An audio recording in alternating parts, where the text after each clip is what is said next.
Hi, everybody. I am Julie Ratekin. I am the Assistant Director of Programs here at Wayne Metropolitan Community Action Agency.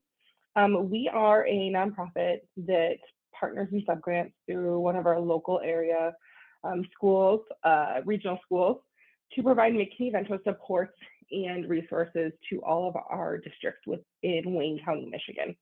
McKinney-Vento is a federal program. In addition to my day job of Assistant Director of Programs, I'm also the Vice President of the National Association for the Education of Homeless Children and Youth Board of Directors. So we are a national training provider and assistance provider for McKinney-Vento services for the nation. I'm a big membership organization that has a conference once a year and all of that. So that is another piece of what it is that I do within McKinney-Vento. But day-to-day, really work with local school districts, local community colleges and universities here within Michigan to provide supports, training, and technical assistance so that our educators are able to serve and provide resources to students experiencing homelessness. So today we're going to get into the McKinney-Vento Act a little bit. I don't know how familiar all you are with McKinney-Vento, but McKinney-Vento is a federal law that was started in 1987. It was enacted in 1987 and was on a much smaller scale. Basically, just as students experiencing homelessness needed to be in school.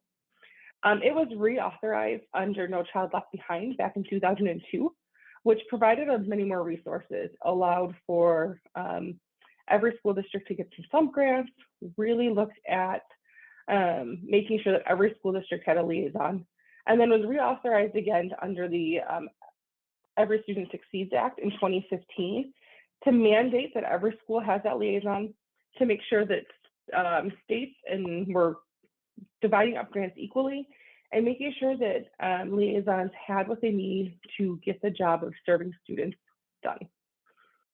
So we're going to go into a little bit about what that looks like on the district level and how that plays into the role of supporting students experiencing homelessness in college and what that looks like.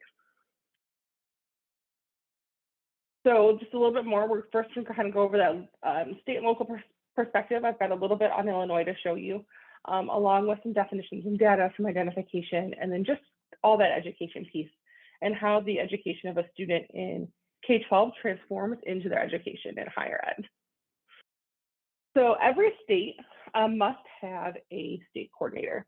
So the state coordinator is that person who ensures that every school district within the state has liaisons, is following that McKinney-Vento rule and law, making sure that they are working with policymakers and state and national organizations to make sure that the students in their state have what they need to be successful within school. One of the things that ESSA really pointed out was making sure that state coordinators have sufficient time to carry out all of their duties, to make sure that they are able to monitor their school districts, to ensure that school districts have the time that they need to serve homeless students, and really forming those collaborations and those partnerships with state organizations and higher ed institutions to make sure that students experiencing homelessness have everything they need to be successful.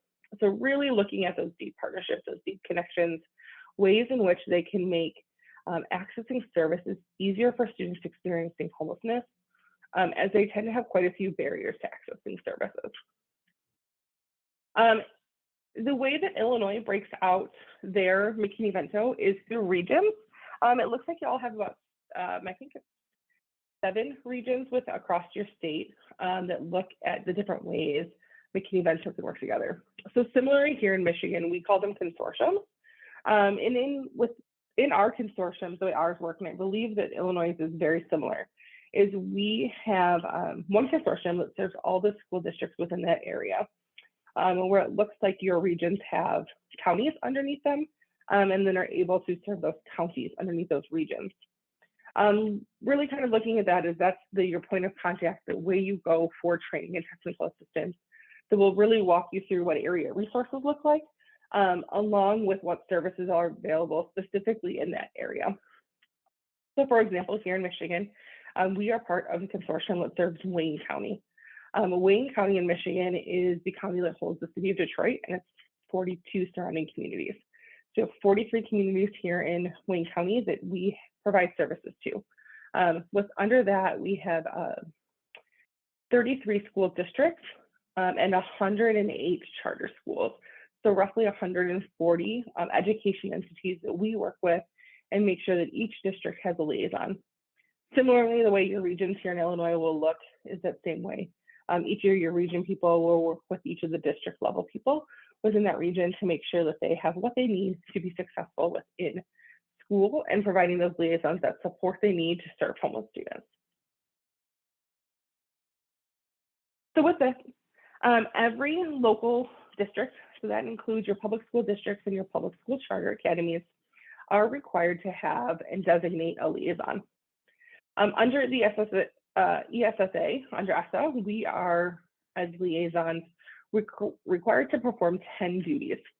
A few of them are listed on your screen that kind of summarize all the duties as a whole, but really it's that of making sure that we're identifying students experiencing homelessness, so students that meet that McKinney-Vento definition, that we're making sure that the students' rights are posted in places where students and parents are able to see them, so in places that they attend often or go to often, thinking grocery stores, laundromats, libraries, all of those things are places that we should be having rights of homeless students posted. Also, liaison is required to provide professional development. And not only is that professional development for school staff, but community as well. Making sure that staff and community members know the best ways to support McKinney-Vento students so that they can be successful within school. We're to help provide connections to other resources that might be available to students. So from preschool and Head Start to special education services to gifted and talented programs, and making sure that homeless students have access to those programs as they meet their needs. Another big role with the McKinney-Vento liaison is making sure that students experiencing homelessness and their families have connections and referrals to housing, health, mental health, dental, and substance abuse programs, along with other services they need. But those are the ones that the law specifically calls out that we ensure we provide resources and supports to. Again, under ESSA, it mandates that liaisons must be able to carry out their duties. There's a report that was part of the Hidden in Plain Sight brief that reported that 90% of liaisons don't have the adequate time to really put into their role what they need to based on how much goes into their homeless students within their district. So ESSA really looked at that and tried to put in a place where we are putting the role of a liaison in a staff member that makes sense. Many staff across the nation that are liaisons are typically your school social workers. We have a lot of special education directors that are school social worker or that are homeless liaisons. In some districts, we have superintendents. Now, in a small district, a superintendent might make sense, but in a lot of our larger districts, we want to make sure we get that liaison in the right hands so that they're able to make those connections for our students and what that looks like. In addition, we want to make sure that those liaisons are trained and have what they need to be successful. So each of us regional consortiums, along with the national perspective, provide training and technical assistance to those liaisons to ensure that they know how to properly serve their students, making sure that they know about immediate enrollment, what transportation looks like, how a student can be successful, and other resources and other things to help students be successful within their day-to-day.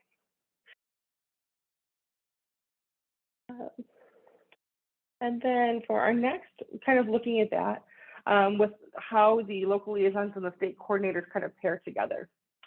State coordinators provide professional development to the liaisons, who then in turn provide it to their districts, making sure that we're always knowing who our liaisons are in every district and making sure that those are posted publicly. And making sure that the state coordinator is providing additional training and training that might be helpful to our liaisons to help them be successful in our role. So thinking of trauma-informed care, thinking of just different ways in which we can make sure that our liaisons are handling our students within the best way they can to really meet their needs. So who is homeless? What does a homeless student look like when you're in the eyes of the school? So a student who is experiencing homelessness is a student who lacks a fixed regular, and adequate nighttime residence. This is a student who could potentially be sharing a house of others due to economic hardship or similar reasons. They could be living in motels, hotels, trailers, campgrounds due to lack of other alternatives. They could be living in places not meant for human habitation. But really what you want to look at when you're looking at this definition is looking at those three words: fixed, regular, and adequate. Is that nighttime residence of that student fixed? Is it permanent? Is it regular? Is it a place they go every single day, day after day? Is it adequate? Does it have the lights on? Is there utilities? Is there a place for everybody to sleep? Or is a family piled up on the floor without a place to sleep?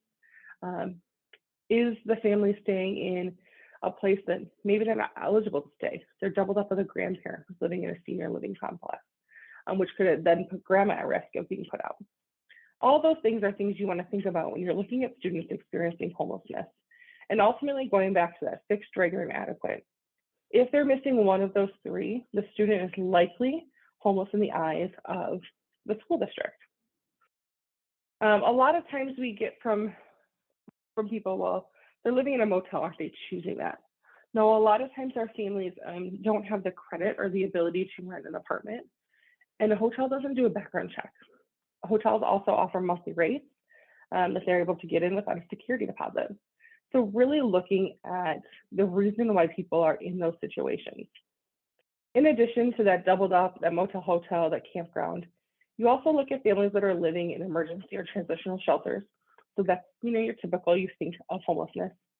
Living in public or private places not meant for human habitation, cars, parks, abandoned buildings, all of those things, train stations, and where they're sleeping. McKinney-Vento, as you've heard, when you hear doubled up, you might not think that is something you typically think of as being homeless. That's because there happens to be two definitions of homelessness. When we look in the eyes of the schools, we really look at that McKinney-Vento definition. So that definition we just went over of not having a fixed, regular, and adequate nighttime residence. Most people, when they think of homeless, think of the HUD definition, the Housing and Urban Development definition, which is that of our housing programs. And that is much more of a family who is really in a literal homeless situation. So when you think of things on this screen of shelters, in sleeping outdoors, a lot of times the people you see panhandling on the side of the road are typically people think of when it comes to homeless. But when we really look at the eyes of our school district, it encompasses so much more. It encompasses those students that just truly don't have a place that is regular for them to stay every night. It's those students that don't necessarily know at the end of each school day where they might sleep. When you look at it from the perspectives of some of your college students, it's those students who, for whatever reason, decided to move out of dorms and are now bouncing around from friends to friends because they can't get a lease of their own. A lot of times you might see some younger students that maybe aren't quite in college yet that are trying to stay often with their friends living on campus or near campus. A lot of those students are students that we see in the higher ed realm of being homeless. Or those students that, and when it comes to holiday break, start to panic because they don't know where they're going to go home to when the dorms close. So what are things we can do to help make sure that students have a place to stay year-round? When we're looking at what homelessness looks like, it's looking for those things of utilities and making sure there's not infestations within the home that haven't been taken care of, and big infestations of things. Really looking at mold and other dangers that a person who was fully housed wouldn't necessarily have to deal with. Throughout the presentation, you'll see some links at the bottom. I'm going to share the presentation afterwards, so you'll be able to have access to all of those links easily, but they're all there for you to use throughout. So when you look at youth risk behavior survey data, this is something that gets done on a lot of high school students. Just ask general things. A lot of times people hear it as the YRBS survey. And it gets done on groupings of students to see kind of where they're at, what risks they might have for falling into stuff later, risks from everything from homelessness to using drugs to incarceration. This specifically pulls out that about 5.5% of all high school students indicated that they had experienced homelessness sometime during the 2018-19 school year. And all of this was done during that 2018-19 school year, and it was collected across 27 states. I believe Illinois was actually one of those states. So when you're looking at this, that's saying that for every 18.5 high school students within a building, at least one of them has experienced homelessness.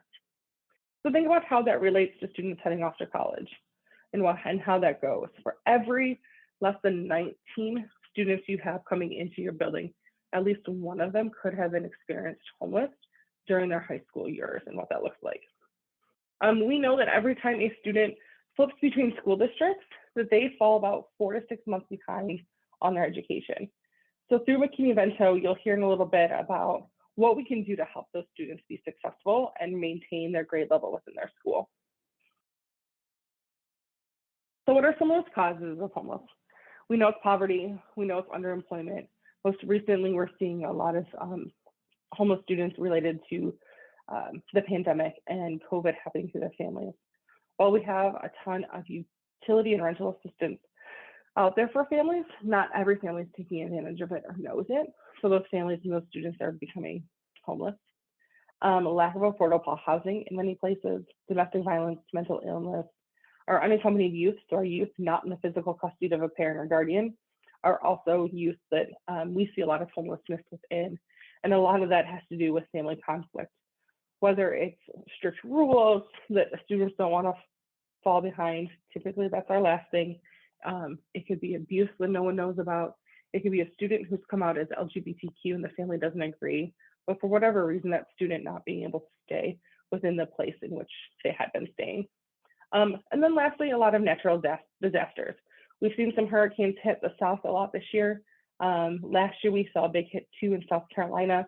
All those families displaced by this natural disaster are also considered homelessness under McKinney-Vento.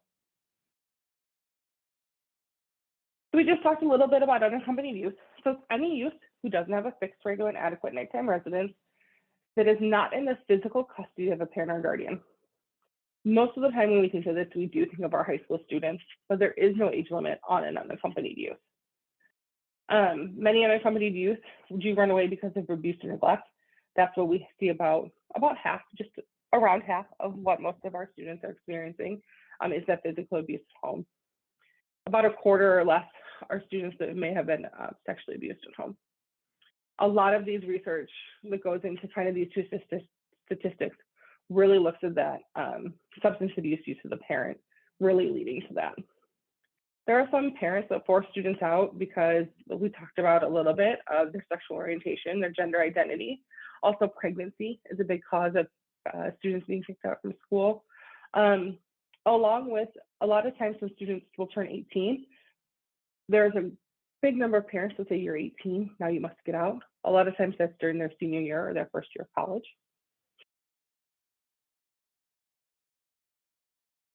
So what does the data say? What does the data tell us about homelessness? How does homelessness look across the nation? Over 1.4 million children between pre-K and 12th grade that were identified enrolled in school in the 2018-19 school year. We found through research and data that infancy is the most current, not most current. Infancy is the most likelihood of a student or of a child being in a homeless shelter. That shelter period is typically those first few months of a student living in a shelter. 1.3 million children under the age of 6. So some of those are counted in that above number, but many of those aren't. Those 4 and under are not counted in that above number of 1.4 in schools. But 1.3 0 to 6-year-olds experienced homelessness in the 2018-19 school year that may not already be connected to services. We also have over 4 million youth and young adults ages 14 to 24 experiencing homelessness on their own. So that's an unaccompanied youth. We, again, see some of those youth at 14 to 18 range will likely be part of that school district count, but the rest of those 4 million are youth in that young adult stage that are likely in college just after college that don't have a place to stay. This is similarly, there's not an abundance of students in an urban area, but it's suburban, urban, and rural are all seeing the same likelihood of what these age groups look like. So identification, what can we do to help identify students? What are our school districts doing?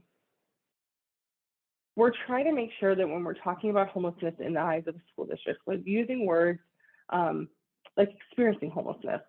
We try to avoid saying you are homeless because of homelessness, really trying to talk to students and families about them being in transition, about them being in a place short term, trying to normalize what they're feeling in their doubled up situation without putting a label on them. With identification, training is a big piece. Making sure that everybody across every level of the school district knows what McKinney-Vento is, knows what homelessness looks like, and what to do if a student experiencing homelessness presents themselves. Making sure that part of that training also includes your community. Making sure that the community knows what homelessness is. So if they're out and about, or if they're in a place that they see a student that is experiencing homelessness, or they think they might be able to provide resources within that, or let the district know that students experiencing homelessness are in this place, to then allow for us to put up school district information, making sure that there's rights posters up, making sure that there's services and resources provided in those places where families congregate. Making sure that as our community partners, we're not only meeting with our students that we know are experiencing homelessness, but those groups in which a lot of our students come from. So meeting in teen parent programs, looking to LGBTQ organizations, other youth organizations, looking at your athletic programs, your after school programs that might be there. In one of the buildings we're in, we have a local boxing gym. So we make sure that we have information there so that the students experiencing homelessness or their friends that come to the boxing gym, or if they know a friend, they're able to take that with them. We have some high schools that will put up posters in their school restrooms that will have a couch and saying, "Did you sleep here last night?" with a little tearaway that gives them the person in the building they can go talk to about that. Using a housing questionnaire upon enrollment or throughout the school year is another great way in which we are able to identify students. Asking them where they slept last night. Is it a place that meets the McKinney-Vento definition, or is it somewhere else? What does that look like? Ensuring that as we're identifying students, that we're also asking about other students within our household. Do they have younger siblings or older siblings? Do they need resources for preschool, for Head Start, for early Head Start? Do they need connected with university or college for them to head off to? We've seen a big tick in when a student experiencing homelessness, the likelihood of them dropping out of school. There's an 87% chance that if a student has experienced homelessness with any point in their career, they're more likely to drop out of high school.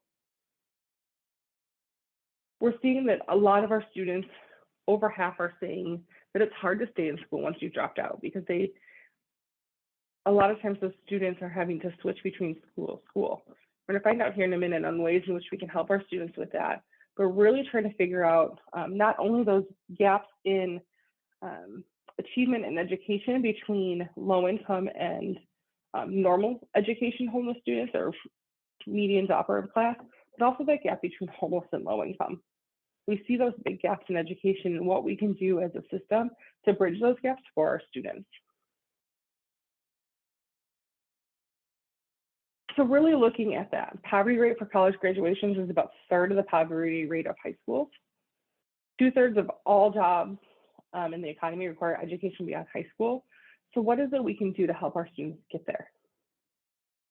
School is that place for students that they feel secure, that they feel safe, and a lot of times they're refuge. It's that place that they know that they're going to sit in the same seat every day. It's the place that they know they're going to go back to every day. A lot of times in high school, it's the only place they can lock their things up because they have a locker. So being that for those students, being there, figure out ways in which we can ensure that our students that are, even though they're experiencing homelessness, have what they need to be successful to get into that next level of education.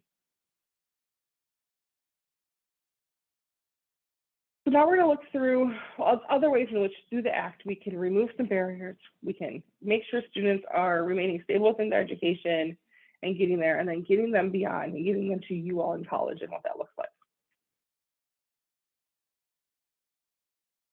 So our state liaisons and our local liaisons, they must review their policies and their procedures for what it looks like for a student to enter school, really removing any of those barriers that a student might face to access education. So that is from identification to enrollment to maintaining education, really removing out any barriers that might come in place. So removing fines and fees that a student might have from a late book, a not turned in this and not turned in that. Looking at ways of transportation can help get students to and from school. It's going beyond that recruitment and really looking at ways to make sure a student feels like they're part of the school and able to remain part of that school. So with that, we have school of origin. The school of origin is the school district in which the student was attending when they were last permanently housed or the school they were last enrolled in. This is new and it includes preschool. So we're really kind of parse out what that looks like just on this slide for those preschool students of what that looks like. For what is a preschool that is a McKinney-Vento preschool versus what's not. Big thing to remember there for you all is just that it needs to be a public preschool run by a school district for that. But when you're looking at that school of origin, it's any school that the student was attending when they were last permanently housed or the school district in which they were last enrolled for that. This is also, if a student is going from elementary to middle school to high school, it includes those feeder schools.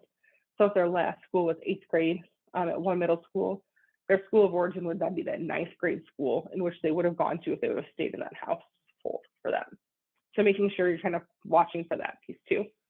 In addition to school of origin, you want to know that we want to look to see if it's in the student's best interest. We want to make sure that staying in that school of origin, which 9 times out of 10 is that best interest for that student, is making sure that they'll be successful there.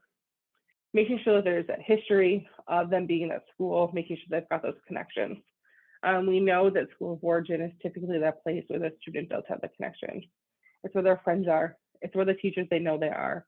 It's where they're able to maintain that education standard that they've had. We do have a few students who have bounced around a ton. So that school of origin, they might have only been at for a month, maybe less.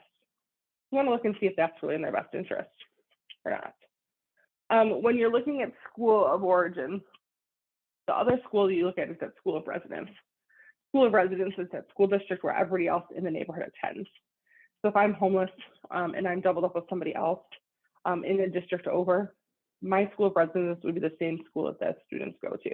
So it's that whatever address you're staying at, whatever district you're assigned to, just by living at that address, is that school of residence. So when you're looking at best interest and trying to decide if it's school of origin or school of residence, what's that best interest? You really want to make sure that you're looking at the needs of the student, assuming that school of origin is the best, because that's what typically is, but making sure that you are listening to parents if there's a reason on why they think school of origin isn't the best. Is the student being bullied? Is the student being picked on? Would they do better starting in a fresh space? Liaisons cannot look at the cost of transportation to get a student back to school of origin. It's really just looking at the education and impact and making sure that everything that we do for best interest and school selection is making sure that we are putting the needs of the student first over everything else. So transportation becomes a huge barrier. A lot of times if a student is bouncing around to and from, they don't necessarily know how they're going to get to and from school. The McKinney-Vento Act provides transportation through school districts. It should rephrase that. It requires transportation through our school districts. So our school districts must figure out ways to get that student there. If a student is experiencing homelessness and they're trying to get back to their school of origin and they aren't quite sure how they're going to do that, they're able to split that cost of transportation with other school districts in which the student is staying. So they're able to split that cost of transportation 50-50 to help get that student there. It can be school buses crossing district lines. It can be school buses meeting at a line. It can be helping a family with a gas card to get the student there. We have, in our area, used taxi cabs a lot within our district. We've had parents and families set up Lyft or Ubers on their own that will reimburse the family for with receipts for those. But it's really looking at what is in that best interest of that student to get them back to transportation or back to that school of origin through transportation. for that. In addition to not only providing transportation to and from the normal school day, it's transportation to those extracurricular activities. We know the student is more engaged in school if they're participating in something outside of their normal school hours, whether they're part of the football team, if they're part of a club, whatever that looks like, are ways in which we need to make sure that we are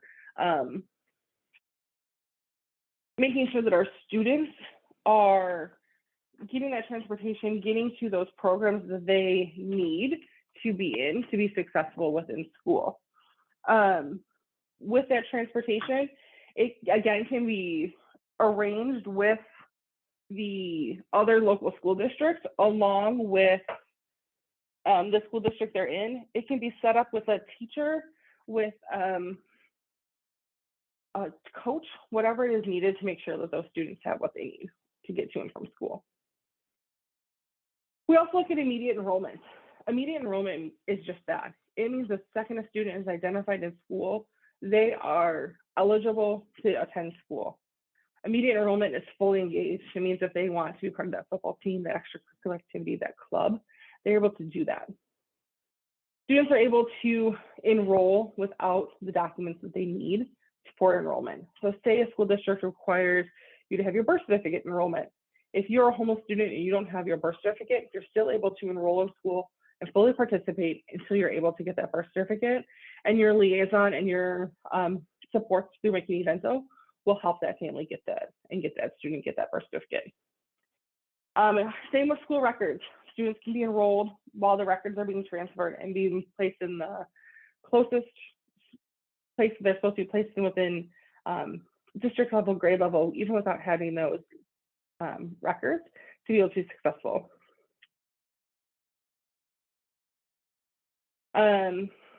Again, more on that enrollment piece of just making sure that we kind of talked about, they don't have, if they're missing that document, they're able to do it. We're able to enroll homeless students even if they've missed the application or enrollment deadlines. So if you have a public charter school in your area that students are in, and there is specific deadlines for making sure you're on a wait list, homeless students can kind of jump that wait list line if they've missed it.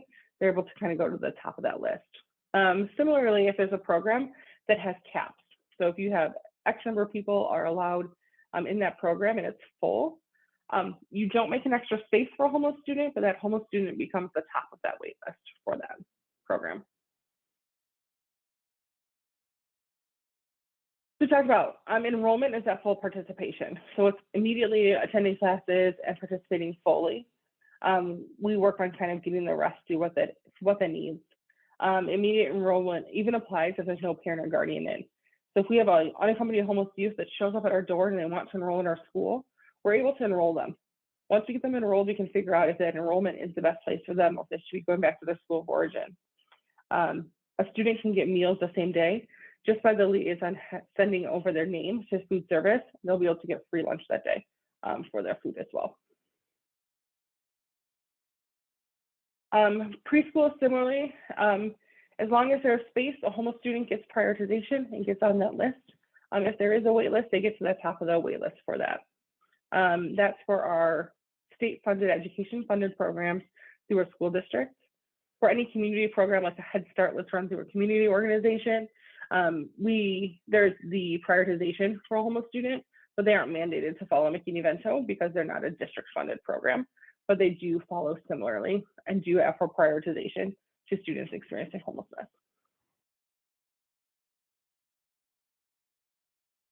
So what happens and how do we do notices? And what if we think that school of origin is the best for a student, but the family disagrees? Well, that's where disputes come in. Disputes arise over just school selection and enrollment typically on where that goes. There's a whole process put in place for a parent to disagree with the school district. If that happens, the student remains in the place the student remains in the place in which they're placed and they're currently in until the end of that dispute is resolved. So a parent is able to appeal, the district is able to review and send a notice back. They're able to appeal again if they don't agree. And there's a whole chain that go up, and each state's dispute process is run a little bit different, but ultimately ends at the state coordinator if an agreement has not been able to be reached by the time it gets to that point. Really looking at disputes, it's really making sure that the school district is doing everything that they can to ensure that the best interest of the student is being met for their educational needs. The liaison is required to help a parent if they need assistance with filling out that dispute, being able to help them and see what that looks like, walking them through the process of what a dispute looks like, and also being there to support an unaccompanied youth if a youth would like to dispute a decision being made about them. So getting to graduation, what does that look like? What does getting to graduation look like for our students?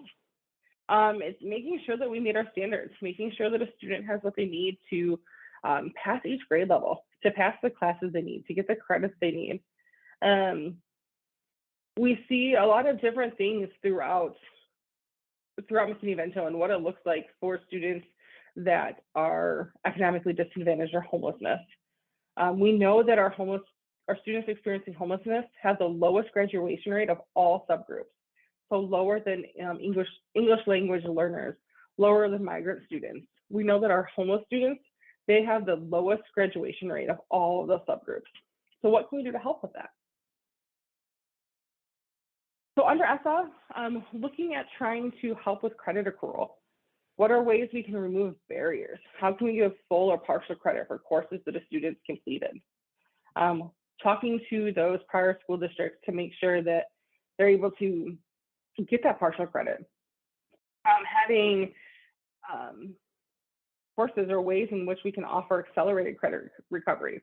We've seen a lot over the pandemic year of online learning and being able to look at that, along with looking at some of our alternative ed programs.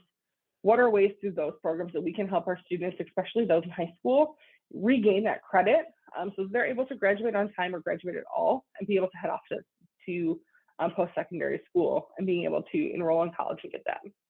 So making sure that we're providing that extra level of support from credit recovery to tutoring to whatever it needs to help those students regain that full coursework and not lose all the work they've put into place because they bounced around from school to school.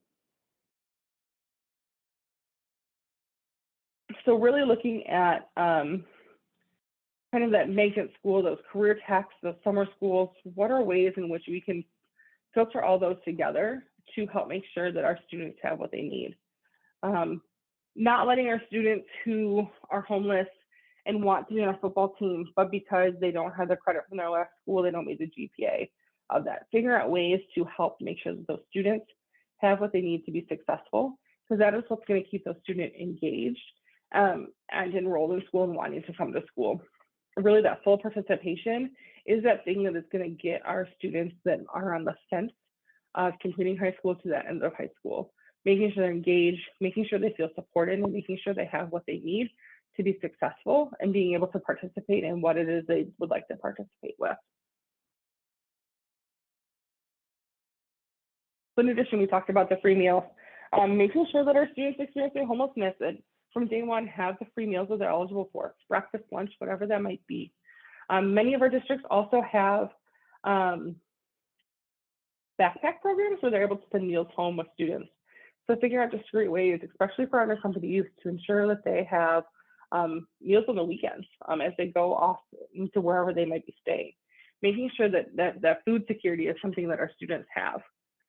Making sure that we're connecting our students experiencing homelessness, especially our unaccompanied youth students, with those HUD programs that they might qualify for housing assistance.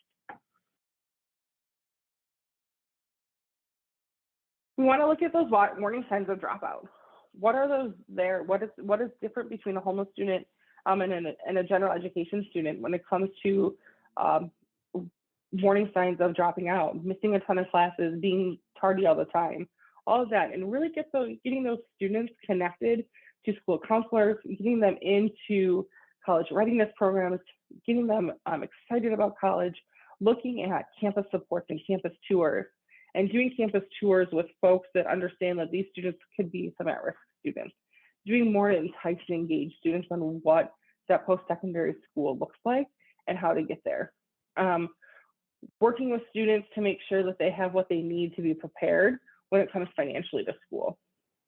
So we know that with financial aid, there's the FAFSA, right? You all are very well aware of what that looks like. Well, for an unaccompanied homeless youth, there is a form that if a student was experiencing homelessness in high school, they're able to fill out this form that allows them to file as an independent student, so that they don't have to try and figure out their parent income or get their parent signature to verify their income information. They're able to just apply for FAFSA on their own, because they're on their own as an independent student, even at the age of 17 and 18. A school district liaison can do that for any unaccompanied youth. A shelter provider can do that. Financial aid administrator can do that as well. So how are we assisting our students within college? What can we do? What does this look like for you all when you're seeing students coming into college and being part of it? Being that support system. A lot of times our unaccompanied youth don't have that support system. Making sure that they're connected with groups, with other people in their dorms, in the places in which they're living, making sure that they have those connections and they feel supported within what they're doing. Helping them form that sense of community, that sense of bonding that we all see so well in college. Offer year-round lodging. Do you have a dorm building that's open all year round or over breaks? What is a student who's experiencing homelessness supposed to do when you're closed over Christmas or if you're closed for J-term? What is a homeless student supposed to do if their only sort of housing is the dorm they're staying in when it closes? What are different options? Is there an apartment complex on campus that they could rent for some of the summer closures? What are ways in which we can ensure that student feels housing stability, even in the midst of not knowing outside of school where they might be staying? As a student experiencing homelessness goes from year to year and fills out that FAFSA from year to year, the financial aid office can really be the person who can re-verify that that student is experiencing homelessness. If they weren't living on campus, if they weren't in part of this, they wouldn't have a place to stay. Parents aren't involved, parents aren't around, are able to provide that assistance in filling out that form so that student can continue to enroll as an independent status on FAFSA. Finding ways and communities in which will help students connect to college readiness, being able to connect to ways to support their book fees, figuring out job lists that are easy, that work with their schedules, so they're able to do some of their basic needs, get their basic needs met through their own. Some of our homeless youth going to college, I know for me, the first time I ever did laundry was the time I went off to college. So what does that look like for homeless students? Is there a way to do like a welcome week life skills? Here's how you do laundry. Here's how you make mac and cheese. What are some of those simple things that you can teach students? Tips and tricks for the dorms. You probably shouldn't use your iron for grilled cheese, but can you use something else? Do you have another way you can make something in your office or in your dorm room? Can you make ramen noodles in a coffee pot? What does that look like? And how can you make sure your students have what they need to be successful and feel supported and not trying to question and wonder how things do? Having a list of resources available for your students of what's local. Are there local community centers? Where are the local laundromats if you don't have laundry in the dorms? Laundry takes quarters. Where's the best place to get quarters and how does that look? Is there another way to do laundry? Are there food pantries? Are there different things where they can easily, accessibly get fruits and vegetables if they don't have a meal plan? What are ways in which in your local area that really support the basic needs of a student experiencing college? Those are all things that can really help your students experiencing homelessness be successful once they make it to you. This link here is just some more information on some higher education things that will be really helpful for you to read and see as you go through supports for your students. It's very unique at every different college, every different university across the nation on kind of what those supports look like. We're really building that place for the students to feel safe and comfortable is really what's kind of most important for our students experiencing homelessness in post-secondary.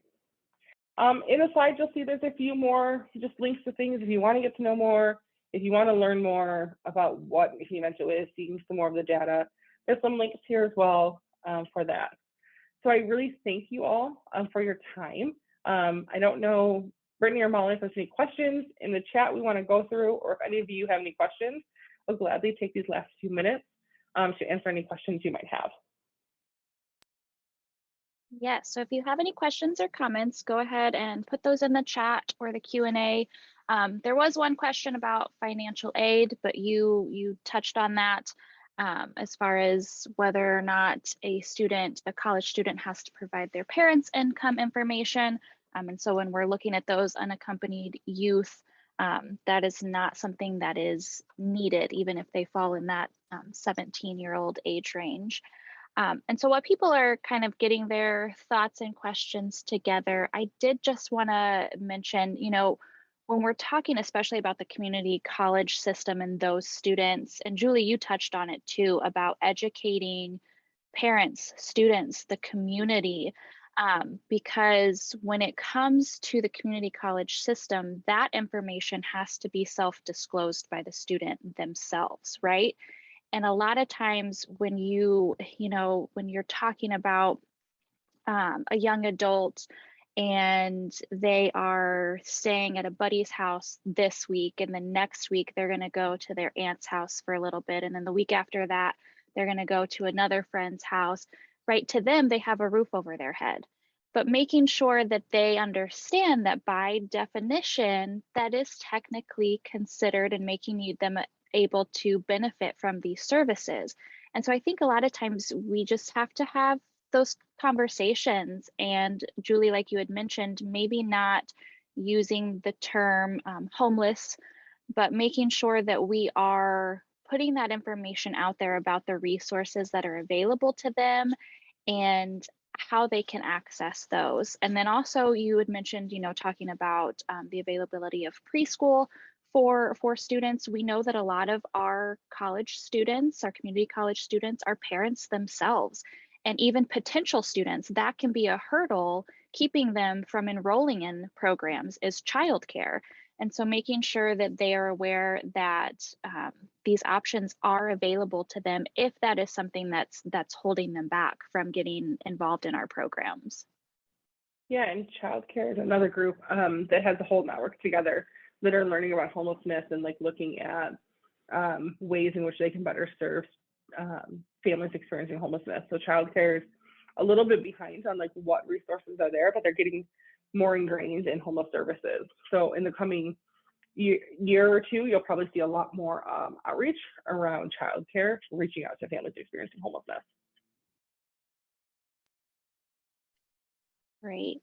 And the impact of experiencing homelessness in high school definitely plays a role and has a connection to that student's either view on enrolling in a community college or participating in a community college. And so it definitely, whether we're talking about high school students, community college students, parents, it all interweaves together, because having that experience definitely impacts the choices that they make and where they go for support. And so it's definitely all interconnected.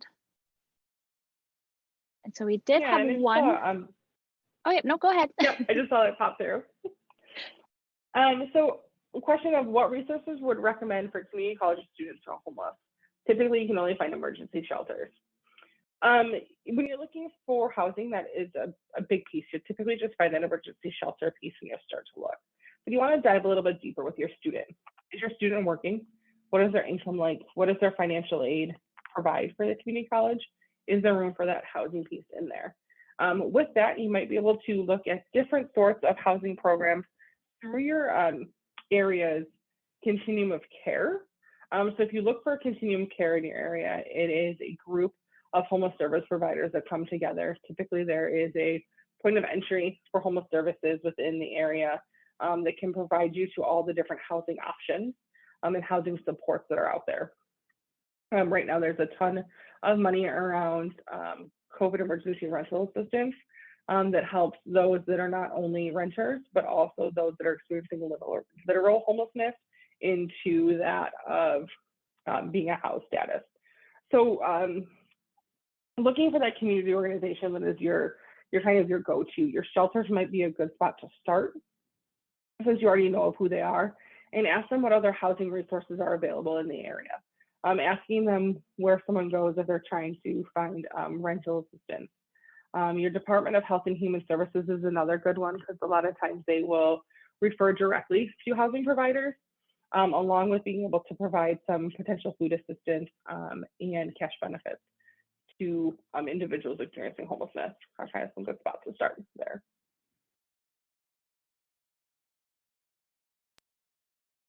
We will also be doing additional webinars later this month and then in November, diving a little bit deeper. This was really more about policy and laws surrounding how we can support our students that are experiencing homelessness. But we will be talking about communication and outreach strategies for those students, how to have that conversation with them, and then also ways to partner within your community, to partner with those agencies that can also provide additional supports as well. And so if you have not seen those email blasts, or if you would like more information on those upcoming webinars, I'll put my email in the chat. And so you can contact me that way.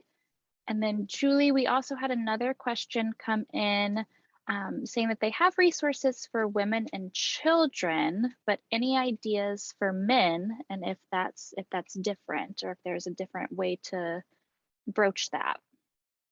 Yeah, it depends on where you're living and what resources are really available for men versus women. It does seem to be that men typically have more of a drop-in type shelter versus a bed and room shelter. So more of that like warming center aspect. Just the way that funding typically works, funding is usually prioritized for women and children.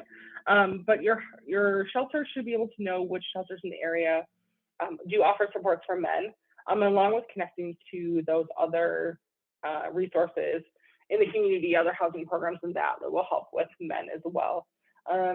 If your areas are anything like ours here in Michigan, we may only have 1 or 2 shelters. So we're a large county. We have quite a few shelters within the city of Detroit. But when you look outside of the city of Detroit, in what we call out county, there is a family shelter, a rotating church shelter, and a domestic violence shelter. That's it for 42 communities within our area. So shelter space is kind of hard to come by. But if you can work with your shelters that you do have connection with, they should have resources in neighboring communities for those that don't meet their criteria for some support.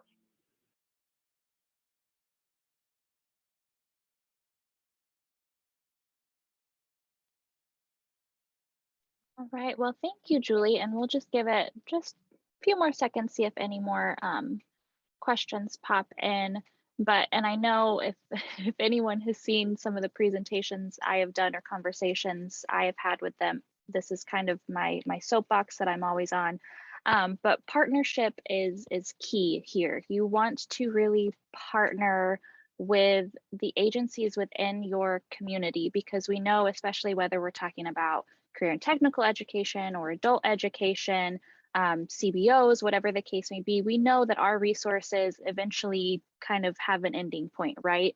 And that there are those additional supports that our students need in order to be successful, not only academically, but out in the real world as well. And so making sure that we are scouring our community for those additional resources and supports for these students.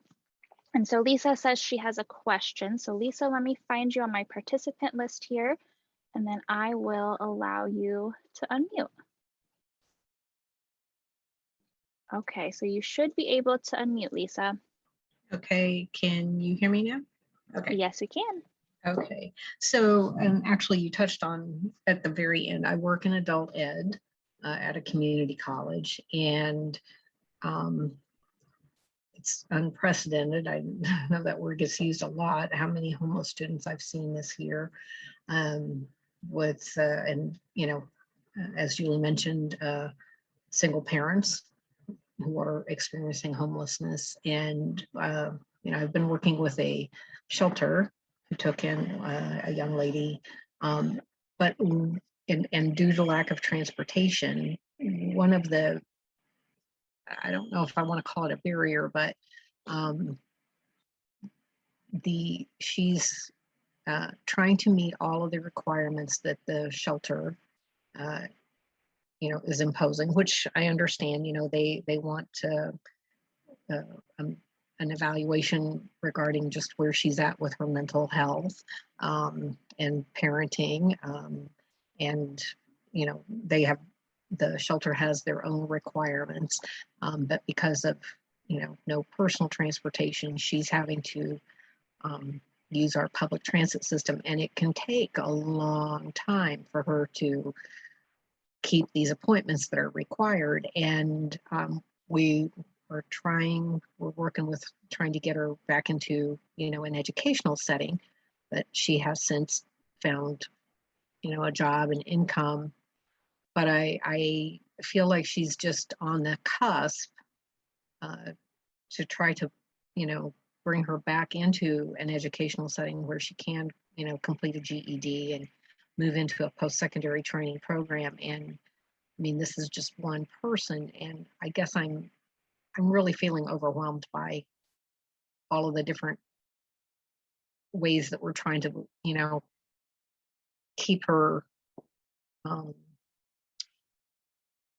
in the loop. That's not really the right expression, but any advice?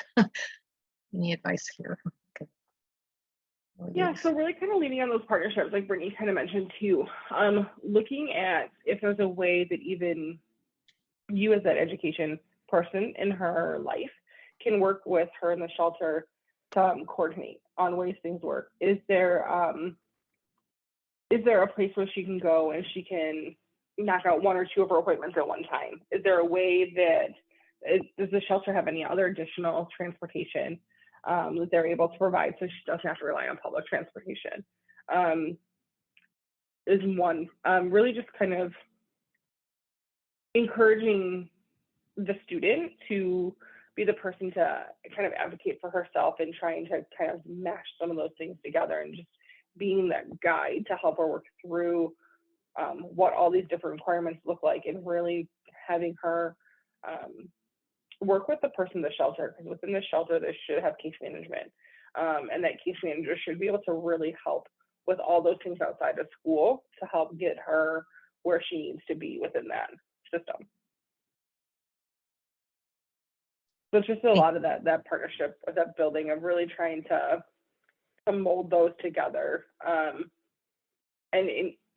and providing that guidance to her on how to help get her through those things without getting her discouraged from that. I know it can be a lot and overwhelming, especially with all the different things that they have to do, but if there's able to have those conversations where you're able to kind of bring a couple systems together and being able to figure out on how to have some of those conversations and communication all at the same time or same point would be helpful for you and for the student. Okay, thank you.